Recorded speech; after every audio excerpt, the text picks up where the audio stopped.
আসসালামু আলাইকুম। আমি সাগর বাংলাদেশি। আশা করছি ভালো আছেন।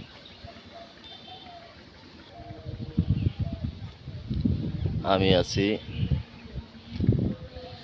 কসবার কাছাকাছি, শালদা নদী পাড়িয়ে আসছি। আমি একটা জিনিস দেখাইতে আপনাদের, সেটা হলো এখানে খুব ছোট ছোট দুইটা মসজিদ আছে একটু দূরে দূরে। এই জন্যে তারাবি পড়ার জন্য মানুষ ঈদগার মধ্যে, এটা হলো ঈদগার মাঠ, এখানে এই সুন্দর সিস্টেম করে নিছে তারাবির জন্য।